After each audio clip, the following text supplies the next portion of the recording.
Bismillahirrahmanirrahim. Assalamualaikum warahmatullahi wabarakatuh. Eh, saya kami dari kelompok satu, dengan saya Andri Maulana. Saya Nugroho. Saya M. Fauzan. Saya M. Dida. Saya Roshiko. Baik. Dan satu lagi Aris Nandana. Ya, dan satu lagi Aris Nandana. Baik, pada presentasi kami kali ini, kami untuk membawakan prestasi dengan judul Perjanjian Linggarjati.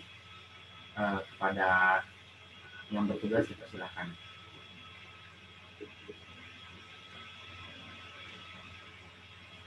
Latar belakang.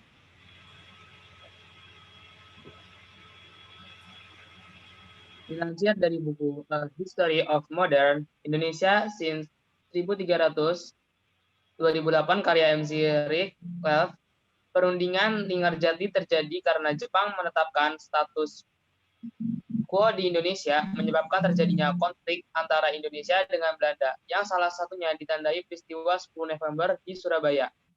Pemerintah Inggris selaku penanggung jawab mengundang Indonesia dan Belanda untuk melakukan perundingan di Hoek Valuy. Namun, perundingan tersebut gagal karena Indonesia meminta Belanda mengakui kedaulatan atas Pulau Jawa, Sumatera, dan Madura. Sedangkan Belanda hanya mau mengakui Indonesia atas Pulau Jawa dan Madura saja. Akhir Agustus 1946, pemerintah Inggris mengirim Lord Killern ke Indonesia dalam misi menyelesaikan perundingan antara Indonesia dengan Belanda. Tanggal 7 Oktober 1946 di Konsulat Jenderal Inggris di Jakarta dibuka perundingan antara Indonesia dan Belanda. Dalam perundingan ini akhirnya menghasilkan persetujuan gencatan senjata pada 14 Oktober. Kemudian dilanjutkan dengan perundingan Linggarjati terjadi pada tanggal 11 November 1946. Tidak diketahui secara pasti alasan Sultan Syahrir memilih Linggarjati sebagai tempat pertemuan bersejarah itu. Namun, lingkungan tersebut menawarkan panorama indah Gunung Ciremai yang diharapkan mampu memendam otak. Perjanjian Linggarjati selesai pada tanggal 15 November 1946 dan baru ditandatangani keduanya pada tanggal 25 Maret 1947. Dalam rentang waktu tersebut, para delegasi melakukan perbaikan isi perjanjian agar kedua belah pihak menemui titik temu. Selanjutnya, tokoh perjanjian Linggarjati. Dalam perjanjian tersebut, terdapat beberapa tokoh yang datang sekaligus mewakili masing-masing pihak. Berikut tokoh yang terdapat dalam perjanjian bersejarah tersebut. Dari Indonesia, diwakili oleh Sultan Syahrir sebagai ketua dan ditemani oleh Akagani, Susanto Tirtoprojo, dan Muhammad Rom. Belanda diwakili oleh Wim Schemerhorn sebagai ketua dan ditemani oleh Max von Paul, H.J. van Mook, serta F. de Beer. Dan Inggris selaku penanggung jawab atau mediator diwakili oleh Lord Killern. Selanjutnya ada perjanjian Linggarjati. Isi perjanjian Linggarjati. Perjanjian Linggarjati yang ditandatangani pada 25 Maret 1947 tersebut menghasilkan beberapa poin dan pasal, yaitu 1. Belanda mengakui secara de facto wilayah Republik Indonesia, yaitu Jawa, Sumatera, dan Madura. 2. Belanda harus meninggalkan wilayah Republik Indonesia selambat-lambatnya tanggal 1 Januari 1949.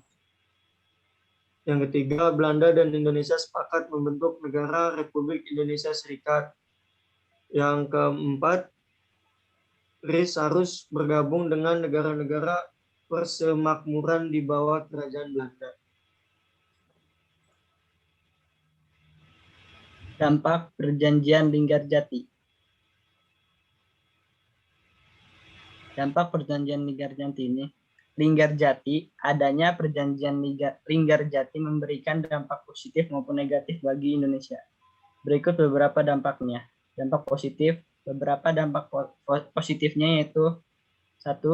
Citra Indonesia di mata dunia semakin kuat dengan adanya pengakuan Belanda terhadap 2. Kemerdekaan Indonesia. 3. Belanda mengakui negara Republik Indonesia atas kuasa Pulau Jawa, Madura, dan Sumatera secara de facto. 4. Selesainya konflik antara Belanda dan Indonesia.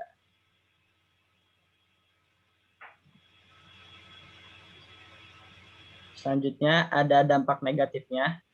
Dampak negatifnya yaitu: 1. Indonesia hanya memiliki wilayah kekuasaan yang kecil. Selain itu, Indonesia harus mengikuti persemakmuran Indo-Belanda. Yang kedua, memberikan waktu Belanda untuk mempersiapkan melanjutkan agresi militer. Yang ketiga, ada perjanjian ini ditentang oleh sejumlah masyarakat seperti Partai Masyumi, PNI, Partai Rakyat Indonesia, dan Partai Rakyat Sosialis. Yang keempat, dalam perundingan tersebut, Sultan Syahrir telah dianggap memberikan dukungan pada Belanda sehingga membuat anggota dari Partai Sosialis dan KNIP mengambil langkah penarikan dukungan pada 26 Juni 1947.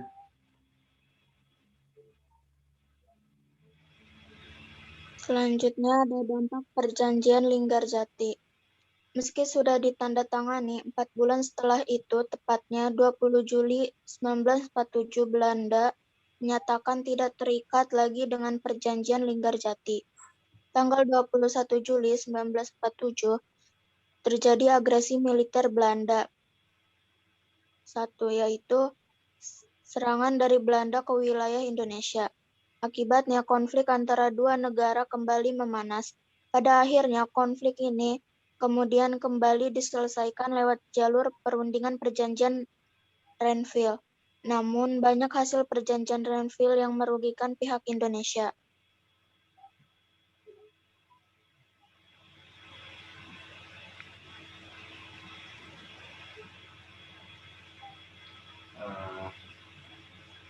Baik,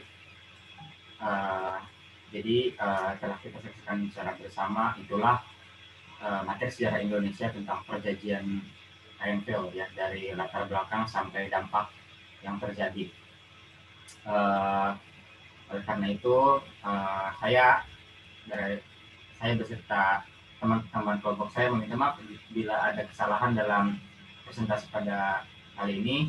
Semoga bisa diambil hikmahnya dan bisa diambil pelajaran dari perjanjian Linggarjati ini.